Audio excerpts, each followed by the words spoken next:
बिस्मिल्लाहिर्रहमानिर्रहीम।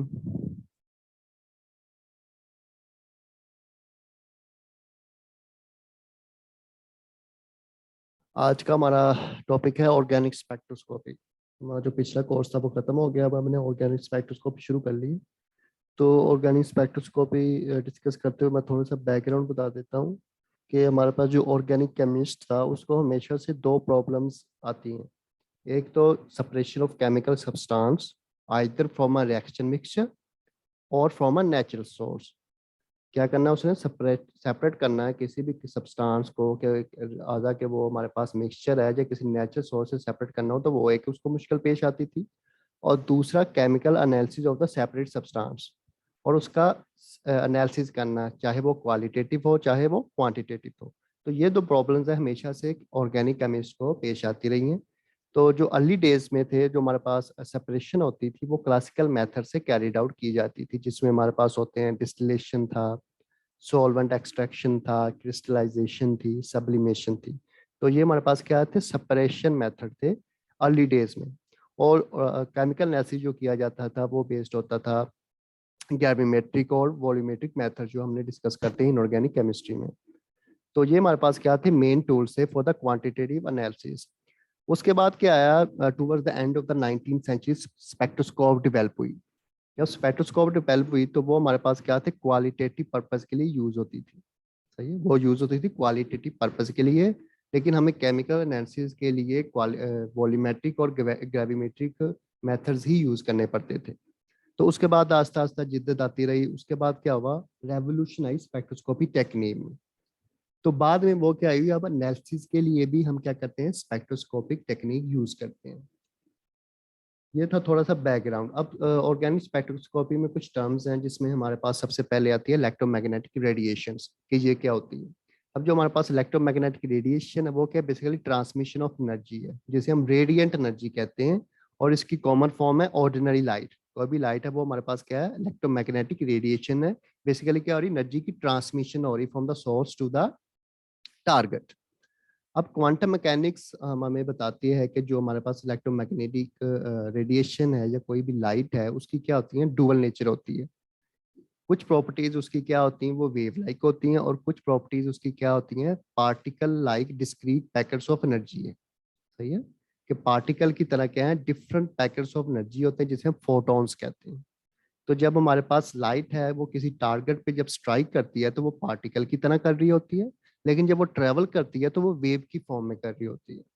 जैसे यहाँ पर हमारे पास जो लाइट सोर्स है, अब यहाँ पर बैरियर आ गया, ये क्या है, पार्टिकल्स की तरह स्ट्राइक कर रही है। तो अब यहाँ पर हमारे पास पार्टिकल्स वो गुजर नहीं रही, लेकिन यहाँ पर हमारे पास पार्टिकल्स हैं। लेकिन ऑन दी अदर साइड वो जब वेव की तरह ट्रेवल कर रही है, तो जब हमारे पास जब बैरियर भी आ जाएगा तो वेव क्या होती है, बेंड करके अपना रास्ता बना लेती है। तो ये क्या, हमारे पास डुअल नेचर है ऑफ लाइट। अब ईच फोटोन जो है वो एनर्जी पोजेस करता है, जिसे क्वांटम कहते हैं। सही, फोटोन क्या है, बेसिकली पैकेट ऑफ एनर्जी है। और उस एनर्जी का यूनिट क्या है, क्वांटम, उसे क्या कहते हैं, क्वांटम कहते हैं। Photon concept is mostly used while dealing with the interaction of electromagnetic radiation with matter. जब हम किसी डिस्कस करते हैं, जिक्र करते हैं कि किसी मैटर के साथ इंटरेक्शन हो रहा इलेक्ट्रोमैग्नेटिक रेडिएशन का, तो हम उसका फोटोन पार्ट को मोस्टली यूज करते हैं कि फोटोन क्या है, पैकेट ऑफ एनर्जी है जो स्ट्राइक कर रही है पार्टिकल टाइप। सही है। अब फोटोन्स, वही मैंने जैसे बात की कि फोटोन क्या करते हैं, ट्रेवल करते हैं लेकिन वेव लाइक मोशन में। जब स्ट्राइक करते हैं तो वो पार्टिकल लाइक प्रॉपर्टी की कैरेक्टरिस्टिक के लिहाज से कर रहे होते हैं, लेकिन जब वो ट्रेवल करते हैं तो वेव लाइक मोशन में कर रहे होते हैं। Each ray of electromagnetic radiation consists of two components, electric and magnetic, whose travel in planes perpendicular to each other and are in phase. They both pass through their maxima and minima at the same time. जैसे हमने last time discuss किया था polarimeter के case में, plane polarised light के जो हमारे पास इलेक्ट्रोमैग्नेटिक रेडिएशन है वो भी क्या होती है, दो कंपोनेंट्स पे मुश्तमिल होती है। एक उसका इलेक्ट्रिकल कंपोनेंट होता है और दूसरा मैग्नेटिकल कंपोनेंट होता है। दोनों एक दूसरे के क्या है, परपेंडिकुलर टू ईच अदर हैं। और ये क्या है, सेम फेस में ट्रेवल कर रहे हैं। सही है, सेम फेस में प्रेजेंट है। They both pass to maxima and minima. इसका मतलब है कि ये हमारे पास क्या, मैक्सिमा है इलेक्ट्रिक फील्ड का, उसी टाइम पे हमारे पास मैग्नेटिक फील्ड का भी क्या है, एक मैक्सिमा है। मैक्सिमा बेसिकली क्या कहते हैं, ये जो हमारे पास अपर सी वेव बन रही है, ये मैक्सिमा है। और जो लोअर पार्ट होता है उसे मिनिमा कहते हैं। तो ये बोथ हमारे पास क्या है, सेम टाइप पे अपने मैक्सिमा और मिनिमा पे पास करते हैं, तो दे आर इन फेज। इसका मतलब क्या है कि they pass through the maxima and minima at the same time. अब हमारे पास नेक्स्ट है पैरामीटर्स ऑफ इलेक्ट्रोमैग्नेटिक रेडिएशन। के इलेक्ट्रोमैग्नेटिक रेडिएशन से कुछ पैरामीटर्स है वो हम डिस्कस करते हैं। सबसे पहले हमारे पास वेवलेंथ, जिसे हम डिनोट करते हैं लैम्बडा से। ये क्या होती है? It is the distance between two adjacent crests और troughs of the wave in a beam of electromagnetic radiation. कि ये हमारे पास सपोज एक beam of electromagnetic radiation travel कर रही है, ये हमारे पास डिस्टेंस होगा बिटवीन टू एडजेसेंट क्रस्ट या ट्रफ। अब क्रस्ट क्या होती है? ये जो हमारे पास मैक्सिमा था इसे हम क्या कहते हैं? अपर पार्ट को क्या कहते हैं? क्रस्ट कहते हैं। और जो हमारे पास लोअर पार्ट होता है इसे क्या कहते हैं? ट्रफ कहते हैं। ये जो हमारे पास एक क्रस्ट है और ये हमारे पास दो क्रस्ट है, इन दोनों के दरमियान जो डिस्टेंस है इसे क्या कहते हैं? लैम्बडा कहते हैं। ये एक क्रस्ट है, ये दूसरी क्रस्ट है, तो इस क्रस्ट से इस क्रस्ट के जो डिस्टेंस है वो हमारे पास क्या होगा? लैम्बडा होगा।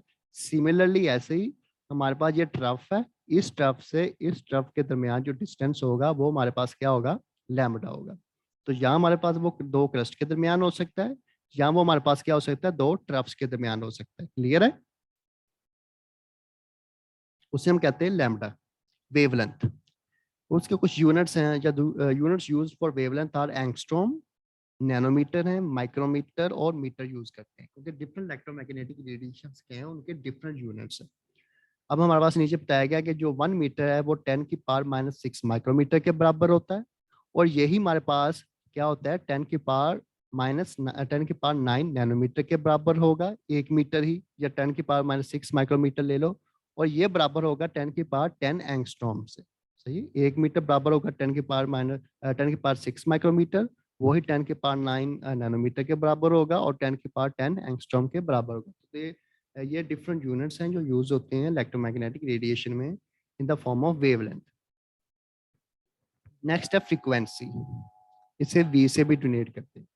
It is the number of waves passing through a fixed point on the path of beam in a wave in a beam of electromagnetic radiation. के एक सपोज हमारे पास इलेक्ट्रोमैग्नेटिक रेडिएशन है और उसका एक खास पॉइंट है, तो उस खास पॉइंट से कितनी वेव्स पास हो रही हैं, सही है? तो वो हमारे पास क्या होगी? फ्रीक्वेंसी होगी। जैसे यहाँ पर हमारे पास क्या है, सपोज ये एक हमने लाइन लगा दी कि यहाँ से हमने डिटरमिन करना है कि एक खास पॉइंट से कितनी इलेक्ट्रोमैग्नेटिक रेडिएशन पास हो रही है। तो यहाँ पर देखो काफी सारी पास हो रही है, लेकिन यहाँ पर हमारे पास क्या है? कम पास हो रही। तो इसकी फ्रीक्वेंसी ज्यादा होगी और इसकी फ्रीक्वेंसी क्या होगी?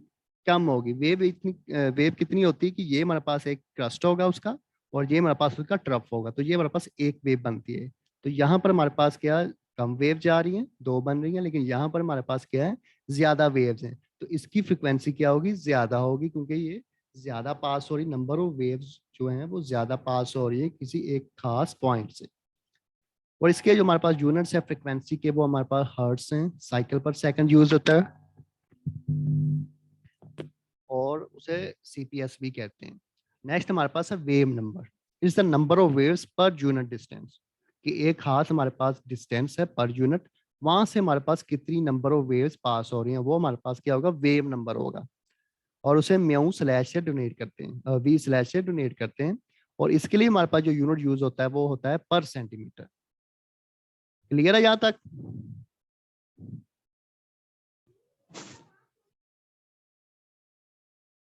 नेक्स्ट हमारे पास एनर्जी। अब जो हमारे पास इलेक्ट्रोमैग्नेटिक रेडिएशन होती है वो बेसिकली क्या होती है? एनर्जी होती है। सही है, वो बेसिकली हमारे पास क्या होती है? एनर्जी होती है। Possessed by each photon of radiation, कि जो हमारे पास फोटॉन्स आ रहे हैं, बेसिकली वो इलेक्ट्रोमैग्नेटिक रेडिएशन क्या है? वो फोटॉन्स हैं, और वो फोटॉन्स की क्या होती है? एनर्जी होती है। अब every photon of specific radiation produce the same amount of energy. अब सपोज हमारे पास एक यूवी विजिबल रेडिएशन है, तो उसके यूवी विजिबल रेडिएशन के जितने भी फोटॉन्स आ रहे होंगे उनकी एनर्जी क्या होगी? सेम होगी, और वो डिफरेंट होगी विजिबल रेडिएशन से, जो विजिबल रेडिएशन के फोटॉन्स आ रहे हैं। क्योंकि हमारे पास जो इलेक्ट्रोमैग्नेटिक रेडिएशंस होती हैं इसमें डिफरेंट हमारे पास रेज होती हैं। कुछ हमारे पास जो हमारे पास ऑर्डिनरी लाइट है वो हमारे पास क्या है? विजिबल पार्ट है। इसके अलावा दूसरी भी होती हैं, इन आईआर होती हैं हमारे पास, माइक्रोवेव होती हैं, radio wave, cosmic rays, gamma rays. तो ये सारी हमारे पास क्या है? इलेक्ट्रोमैग्नेटिक रेडिएशन है। तो हर एक रेडिएशन के जो हमारे पास फोटोन होगा वो सेम एनर्जी पोजेस करेगा, और वो डिफरेंट होगी दूसरी इलेक्ट्रोमैग्नेटिक रेडिएशन के फोटोन से। क्लियर है? Yes sir. सर इस पॉइंट को दोबारा हाँ, मैं रिपीट कर repeat- देता हूँ कि हमारे एनर्जी। पास इलेक्ट्रोमैग्नेटिक रेडिएशन है, वो बेसिकली क्या है, फोटॉन्स है ना। और फोटॉन्स में क्या होती है, एनर्जी होती है। अब एक फोटॉन सपोज एक इलेक्ट्रोमैग्नेटिक रेडिएशन, जैसे हमारे पास सनलाइट है, ये विजिबल लाइट है, ये हमारे पास क्या है, विजिबल इलेक्ट्रोमैग्नेटिक रेडिएशन है, सही है। तो इसके जो फोटॉन्स आ रहे हैं उनकी एनर्जी सेम होगी और वो डिफरेंट होगी कि हमारे पास IR रेडिएशन है या माइक्रोवेव रेडिएशन है, उनके फोटॉन्स जो वो फोटोन एनर्जी पोजेस करेंगे उनसे क्या होगी, ये डिफरेंट होगी। यही बात की गई है जहाँ। नेक्स्ट हमारे पास जो एनर्जी का यूनिट होगा वो जाउल होता है, और समटाइम्स इलेक्ट्रॉन वोल्ट भी यूज किया जाता है, जिसकी हमारे पास होती है वैल्यू 1.6022 मल्टीप्लाई बाय 10⁻⁻19 जाउल। ये हमारे पास किसके बराबर होगा, एक इलेक्ट्रॉन वोल्ट के। तो यूनिट ऑफ हमारे पास एनर्जी जो जाउल होता है, लेकिन जहाँ पर मोस्टली यूज किया जाता है वो इलेक्ट्रॉन वोल्ट यूज किया जाता है कभी कभी। अब हमारे पास नेक्स्ट है relationship between energy, frequency, wavelength and wave number. कि हमने जितने भी अभी जो पैरामीटर्स पढ़े हैं इनका आपस में क्या रिलेशनशिप है वो हमने डिस्कस करना है अभी। अब हमारे पास जो एनर्जी होती है वो बराबर होती है, इक्वल होती है HV, और वो हमारे पास इक्वल किसके है, HC/λ/HCV, सही है। अब H हमारे पास क्या है, प्लैंक्स कांस्टेंट है, मैक्स प्लैंक्स कांस्टेंट है, जिसकी एक स्टैंडर्ड वैल्यू होती है 6.0220 10⁻34 जाउल पर जाउल सेकंड। ये आपने फिजिकल केमिस्ट्री में भी पढ़ी होगी। तो ये हमारे पास एक कांस्टेंट है। और C हमारे पास क्या है, velocity of electromagnetic radiation in vacuum है, जो हमारे पास बेसिकली क्या है, स्पीड ऑफ लाइट है 2.2998 मल्टीप्लाई 10⁸ ms-1। आपने मोस्टली दूसरी बुक्स में 3 पॉइंट भी पढ़ा होगा, 3/10⁸। तो बेसिकली हमारे पास ये इसको राउंड ऑफ करोगे तो हमारे पास 3 ही बन जाता है, चाहे वो आप 3 लिख लो चाहे ये वैल्यू लिख लो, तो वो हमारे पास क्या है, स्पीड ऑफ लाइट है, सही है। अब इलेक्ट्रोमैग्नेटिक रेडिएशन की तकरीबन जितनी भी इलेक्ट्रोमैग्नेटिक रेडिएशन है उनकी क्या speed of velocity of light वो सेम ही होती है, सही है। वो सेम वेलोसिटी से ट्रेवल कर रही होती हैं, सेम वेलोसिटी से ट्रैवल करेंगी। हत्ता कि अगर हमारे पास कोई मीडियम आ जाता है तब उसकी वेलोसिटी क्या हो जाती है, चेंज हो जाती है। सपोज हमारे पास एक जार में हमने रखा हुआ है, बीकर में रखा हुआ है पानी, तो जब पानी से हम लाइट क्रॉस करेंगे तो तब उसकी वेलोसिटी क्या हो जाती है, चेंज हो जाती है। वो डिपेंड करेगी कि मीडियम कौन सा है। अगर ज्यादा विस्कस लिक्विड है तो उसकी वेलोसिटी कम हो जाएगी। तो इलेक्ट्रोमैग्नेटिक रेडिएशन जितनी भी है उनकी वेलोसिटी क्या ऑलमोस्ट सेम ही होती है। Electromagnetic radiation of all wavelengths travel with same velocity, वो सेम ही वेलोसिटी से ट्रैवल करेंगी चाहे उनकी वेवलेंथ कैसी भी है। It is apparent from the equation that the energy of photon is directly proportional to the frequency और wave number of the radiation, कि जो हमारे पास एनर्जी है वो डायरेक्टली प्रोपोर्शनल होगी किसके, फ्रीक्वेंसी के और वेव नंबर के। ये फ्रीक्वेंसी के डायरेक्टली प्रोपोर्शनल है और वो किसके प्रोपोर्शनल, वेव नंबर के हमारे पास प्रोपोर्शनल होगी।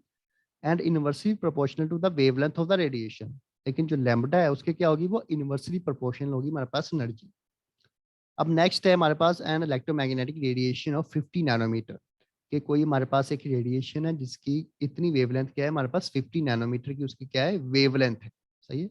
अब इसकी हमने एनर्जी मालूम करनी है, सही है। ये आपको न्यूमेरिकल भी आ सकता है कि जहाँ पर हमारे पास कोई भी वैल्यू हो सकती है। अब जहाँ पर 50 नैनोमीटर की इलेक्ट्रोमैग्नेटिक रेडिएशन यूज कर रहे हैं, अब हमने एनर्जी फाइंड आउट करनी है। तो सबसे पहले फ्रीक्वेंसी, उसका फार्मूला क्या होता है, C/λ। सी हमारे पास क्या थी, स्पीड ऑफ लाइट थी, और लैम्डा हमारे पास क्या है, 50 नैनोमीटर। तो हमने पढ़ा था कि नैनोमीटर कितना होता है, 10⁹ नैनोमीटर होता है। तो जहाँ पर 50 मल्टीप्लाई 10⁻⁹ मीटर, अगर हम उसको मीटर में कन्वर्ट करेंगे तो वो क्या हो जाएगा, 50 मल्टीप्लाई बाय 10⁻⁹ मीटर। तो जब आप किसको कैलकुलेट करोगे तो हमारे पास हर्ट्स में वैल्यू आएगी, क्योंकि फ्रीक्वेंसी का यूनिट क्या है, हर्ट्स, तो हम हर्ट्स यूज करेंगे। क्लियर है। Next wave number. अब जो वेव नंबर है वो 1/λ होता है।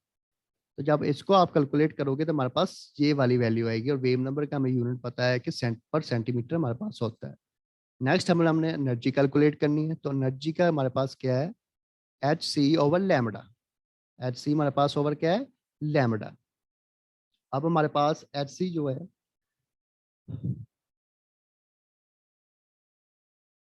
H की वैल्यू हमारे पास ये थी, और हमारे पास C की वैल्यू क्या थी, ये वाली आई। C की वैल्यू हमारे पास क्या निकल आई, C/λ की हमारे पास वैल्यू क्या निकल आई, ये वाली। तो हम सिंपली ये भी पुट कर सकते हैं या ये भी पुट कर सकते हैं। तो यहाँ पर चूंकि हमने कैलकुलेट की हुई है सी ओवर लैम्डा, तो हम ये वैल्यू पुट करेंगे और इनको आपस में जब मल्टीप्लाई करोगे तो हमारे पास ये वैल्यू आएगी एनर्जी की जाउल में। क्लियर है ये? Yes sir. हाँ, तो यहाँ पर आपको न्यूमेरिकल आ सकता है कि यहाँ पर कोई भी सपोज हम डिफरेंट वेवलेंथ यूज करते हैं तो आप वो क्या करोगे, यहाँ पर पुट करोगे और उसी हिसाब से कैलकुलेशन करके आप एनर्जी की वैल्यू निकाल सकते हो एक खास इलेक्ट्रोमैग्नेटिक रेडिएशन की। नेक्स्ट है हमारे पास electromagnetic spectrum. The electromagnetic spectrum covers a wide range of wavelengths and the radiation of different wavelengths have different characteristics. Electromagnetic spectrum basically क्या है कि हमारे पास different electromagnetic radiations हैं और उनकी different wavelengths है और उसी wavelengths की बुनियाद पर उनकी different characteristics होती हैं। जैसे हमारे पास suppose radiation of wavelength 400 nanometre है, वो वायलेट कलर की होती है, जबकि रेडिएशन हमारे पास 800 नैनोमीटर जो है वो रेड कलर की होती है। 400 से 800 हमारे पास क्या होता है, विजिबल पोर्शन होता है, जिसे हम विब की ओर कहते हैं ना, कि डिफरेंट कलर्स हैं। तो उसी कलर्स का बताया गया कि इतने नैनोमीटर की अगर वेवलेंथ होगी तो उसका कलर वायलेट होगा और 800 नैनोमीटर की अगर कोई वेवलेंथ होगी तो उसका कलर रेड होगा। अब नीचे हमारे पास ये स्पेक्ट्रम ड्रा किया हुआ है, ये हमारे पास सपोज रेडियो वेव है। नीचे से शुरू करते हैं। रेडियो वेव की हमारे पास वेवलेंथ सबसे क्या होती है, ज्यादा होती है। वेवलेंथ इसकी क्या होती है, सबसे ज्यादा होती है। फ्रीक्वेंसी इसकी क्या होती है, कम होती है। ऐसे माइक्रोवेव की तरफ बढ़ते जाओगे तो वेवलेंथ क्या होती जाती है, कम होती जाती है। आईआर की माइक्रोवेव से कम होगी, विजिबल की आईआर से कम होगी, अल्ट्रावायलेट की विजिबल से कम होगी। तो इस तरफ क्या जा रहा है, ऊपर की तरफ हम जब जब जाते जा रहे हैं तो वेवलेंथ क्या हो रही है, कम हो रही है। फ्रीक्वेंसी क्या है उनकी, बढ़ रही है। जैसे यहाँ पर 10⁻³ थी वेवलेंथ, तो जब हम कॉस्मिक रेज तक जाते हैं तो 10⁻⁻⁻⁴ एंगस्ट्रॉम हो जाती है। ये वेवलेंथ इनकी क्या हो जाती है, स्मॉल हो जाती है, लेकिन फ्रिक्वेंसी इनकी क्या हो जाती है, हाई हो जाती है। और फ्रिक्वेंसी की वजह से क्या होते हैं, वेव नंबर्स भी बढ़ जाते हैं और एनर्जी भी क्या होगी इनकी, ज्यादा होगी। तो कॉस्मिक रेज की सबसे ज्यादा एनर्जी होगी, इसकी फ्रिक्वेंसी भी सबसे ज्यादा होगी, वेव नंबर भी सबसे ज्यादा होंगे, लेकिन इसकी वेवलेंथ जो होगी वो कम होगी। क्लियर है? तो ये जो हमारे पास ये जो वैल्यूज लिखी हैं ये एमसीक्यूज में आ सकती है हमारे पास, कि 10⁻³ से 1 मीटर तक हमारे पास क्या है, रेडियो वेव होती है। और माइक्रोवेव कहाँ से होती है, 1 मीटर से लेके 10⁻³ माइक्रोमीटर तक हमारे पास माइक्रोवेव है। तो ये इनकी वैल्यूज आपने याद रखनी है, ये वाली। नेक्स्ट हमारे पास है मॉलिक्यूलर एनर्जी लेवल्स। अब हमारे पास कोई एक आइसोलेटेड मॉलिक्यूल सपोज पड़ा हुआ है, तो उसमें क्या होती है, 3 तरह की एनर्जी होती है। एक होती है हमारे पास इलेक्ट्रॉनिक, वाइब्रेशनल एंड रोटेशनल। कि एक हमारे पास मॉलिक्यूल पड़ा है, वो 3 तरह की एनर्जी क्या करेगा, पोजेस करता है। वो पोजेस करता है इलेक्ट्रॉनिक एनर्जी, क्योंकि इलेक्ट्रॉन जो उसके साथ एसोसिएट हैं बॉन्ड के थ्रू या एटम में या मॉलिक्यूल में, वो क्या है, कंटिन्यूअस मोशन है, वो एक जगह पर स्टे नहीं है, वो मूव कर रहे हैं। तो उसकी वजह से क्या होगी, इलेक्ट्रॉनिक एनर्जी होगी। वाइब्रेशनल एनर्जी इसकी इसलिए होगी due to the periodic displacement of its atom from their equilibrium positions. ये जो एटम्स होते हैं वो क्या करते रहते हैं, वाइब्रेट भी करते हैं। जब मॉलिक्यूल में आपस में वो बाइंड है तो वो क्या करते हैं, वाइब्रेट भी करते हैं। वो हम नेक्स्ट पढ़ेंगे कि वाइब्रेशंस किस तरह की होती हैं। तो उसकी वजह से उनमें क्या आ जाती है, वाइब्रेशनल एनर्जी भी होती है। It has rotational energy by virtue of its rotation about centre of gravity. और इलेक्ट्रॉन जैसे हम कह रहे हैं कि वो भी अपने महवर में घूम रहे हैं, ऐसे मॉलिक्यूल्स भी क्या कर रहे होते हैं, अपने महवर में घूम रहे होते हैं। तो उनकी रोटेशन की वजह से हमारे पास क्या आ जाती है, रोटेशनल एनर्जी आती है। ये तीनों एनर्जी क्या पोजेस होती हैं किसी भी मॉलिक्यूल में। अब सपोज हमारे पास कोई पॉलीटॉमिक मॉलिक्यूल जैसे ये, कि जिसमें डिफरेंट एटम्स आपस में जुड़े हुए हैं, उनका क्या होगा, each electronic energy level has associated with its various vibrational energy levels with less energy difference. कि इलेक्ट्रॉनिक एनर्जी लेवल का वाइब्रेशनल एनर्जी लेवल के साथ क्या होगा, कम एनर्जी डिफरेंस होगा। लेकिन इलेक्ट्रॉनिक एनर्जी लेवल का, रोटेशन एनर्जी लेवल का एनर्जी एनर्जी डिफरेंस क्या होगा, इससे भी ज्यादा कम होगा। सही है कि इलेक्ट्रॉनिक और रोटेशन एनर्जी का आपस में क्या होगा, लेवल्स का एनर्जी डिफरेंस कम होगा, वो एक दूसरे के क्लोज होंगे। और इलेक्ट्रॉनिक और वाइब्रेशन एनर्जी लेवल्स थोड़े से दूर होंगे, उनका एनर्जी डिफरेंस थोड़ा सा ज्यादा होगा as compare to the rotational energy levels. अब ट्रांसिशंस होती हैं। ट्रांसिशंस कब होती हैं, कि जब इलेक्ट्रोमैग्नेटिक रेडिएशन का इंटरेक्शन होता है किसी मैटर में। इलेक्ट्रोमैग्नेटिक रेडिएशन जब किसी मैटर के साथ इंटरेक्ट करती है तो वहां पर ट्रांसिशंस होती है। अब वो वाली जो इलेक्ट्रॉनिक ट्रांसिशंस होगी, इलेक्ट्रॉन्स ट्रेवल करेंगे, वो an occur from any of the vibrational and rotational energy levels. कि वो किसी भी वाइब्रेशन और रोटेशनल एनर्जी लेवल से हो सकती है, जो कि एसोसिएट है with lower electronic levels to any of the vibrational and rotational energy level associated with the high electronic energy level. ये मैं समझाता हूँ कि ये हमारे पास क्या है, डिफरेंट एनर्जी लेवल्स हैं। ये हमारे पास ग्राउंड स्टेट एनर्जी लेवल है, उसी में हमारे पास क्या है, वाइब्रेशनल और रोटेशनल का एनर्जी लेवल है। नेक्स्ट हमारे पास है R1 R2, ये क्या है, रोटेशनल एनर्जी लेवल्स हैं। ऐसे हमारे पास V1 के रोटेशनल एनर्जी लेवल 0 होगा, R1 R2 होगा। अब ये हमारे पास एनर्जी लेवल्स हैं ग्राउंड स्टेट का, और ये हमारे पास है एक्साइटेड स्टेट एनर्जी लेवल। तो इसके वाइब्रेशनल और रोटेशनल लेवल्स और होंगे, इसके हमारे पास क्या और होंगे। अब जो ट्रांसिशन होगी वो हो सकती है किसी भी इलेक्ट्रॉनिक लोअर एनर्जी लेवल है ना, ये इलेक्ट्रॉनिक क्या है, लोअर एनर्जी लेवल है, इसके वाइब्रेशनल और रोटेशनल एनर्जी लेवल से कहाँ पर होगी, टू द वाइब्रेशनल और rotational energy level of high electronic state. सही है, लोअर इलेक्ट्रॉनिक स्टेट के वाइब्रेशनल और रोटेशनल से कहाँ पर होगी, to the high electronic state के एनर्जी लेवल के वाइब्रेशनल और रोटेशनल एनर्जी लेवल्स में ट्रांसिशन हो सकती है। यहाँ से अब यहाँ पर हो रही है, यहाँ से R1 R2 V1 और R1 यहाँ पर क्या हो सकती है, इन डिफरेंट एनर्जी लेवल्स में इनकी ट्रांसिशन हो सकती है। ये होगी इलेक्ट्रॉनिक ट्रांसिशन। क्लियर है कि इलेक्ट्रॉनिक ट्रांसिशन कब होगी, जब इलेक्ट्रोमैग्नेटिक रेडिएशन का इंटरेक्शन होगा मैटर के साथ। तो इलेक्ट्रॉनिक एनर्जी लेवल से जो इलेक्ट्रॉनिक स्टेट है उसके क्या है, वाइब्रेशनल और रोटेशनल एनर्जी लेवल से जो कि लोअर स्टेट में है E0 से E1 के वाइब्रेशनल और रोटेशनल एनर्जी लेवल्स तक ट्रांसिशन होगी। इसी तरह वाइब्रेशनल की भी होती है, वो कहाँ से होगी, वो होगी rotational energy level of lower vibrational state से to the higher vibrational state के रोटेशनल लेवल से। इसकी इलेक्ट्रॉनिक लोअर इलेक्ट्रॉनिक स्टेट से होगी, और इसकी लोअर वाइब्रेशनल स्टेट से रोटेशनल क्या होगी, ट्रांसिशन होगी to the higher vibrational energy level. Next है हमारे पास, if a molecule is set to be in a particular electronic vibrational rotational energy state, it possesses amount of energy which specifies that state. अब हमारे पास suppose एक matter पड़ा हुआ है, अब हम उसको एनर्जी दे रहे हैं। सही है, अब जो ट्रांसिशन हो रही होती है वो ट्रांसिशन तभी होगी जब उसको खास एनर्जी मिलेगी। सही है, कि अब यहाँ से यहाँ तक ट्रांसिशन होनी है, तो इसके मुताबिक इसको एनर्जी मिलेगी तो ही ये ट्रांसिशन करेगा, अदरवाइज नहीं करेगा। सही है, तो वही यहाँ पर बात बताई की गई है कि वो तभी उसी सूरत में वो ट्रांसिशन होगी कि जहाँ उसकी एनर्जी खास उसी एनर्जी में उसको क्या हो स्ट्राइक किया जाए और वो ट्रांसिशन अकर करे। It can exist in a variety of combination of electronic vibration and rotational energy states। वही बात की गई, each of which is quantized। quantized है कि इनकी हर किसी की अपनी एनर्जी डिफरेंस है। सही है, इनको क्या है, हर किसी की अपनी एनर्जी डिमांड है, and can move from one energy level to another only by sudden jump involving a finite amount of energy। जब इनको खास एक अमाउंट ऑफ की एनर्जी प्रोवाइड की जाएगी तभी ये क्या करेंगे, जंप करेंगे एक खास एनर्जी लेवल से दूसरे एनर्जी लेवल पे।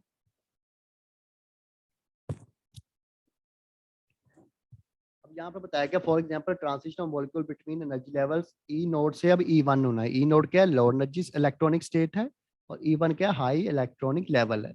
वो तभी होगी जब हमारे पास एनर्जी दी जाएगी ई नोड माइनस E1 के, हमारे पास इतनी एनर्जी उसको या तो अब्जॉर्ब की जाएगी या इमिटेड की जाएगी। सही, अब्जॉर्ब अगर होती है तो ट्रांसिशन यहाँ से यहाँ होगी, अगर वो एनर्जी मीट करता है तो ट्रांसिशन यहाँ से यहाँ पर होगी। तो वो तभी होगी जब इस एनर्जी लेवल से इस एनर्जी लेवल के दरमियान की खास एनर्जी से प्रोवाइड की जाए उस मॉलिक्यूल को। नेक्स्ट है the molecule as a whole possess an amount of energy which is the sum of its electronic vibration and rotation energy. कि जो मॉलिक्यूल की टोटल एनर्जी होती है वो इन तीनों की मुश्तमल एनर्जी की बुनियाद पर होती है। सही, इन तीनों की एनर्जी जो होगी वो क्या होगी, हमारे पास मॉलिक्यूल की टोटल एनर्जी होगी। क्लियर है, यहाँ तक ही था आपका लेक्चर आज का। कोई क्वेश्चन हो तो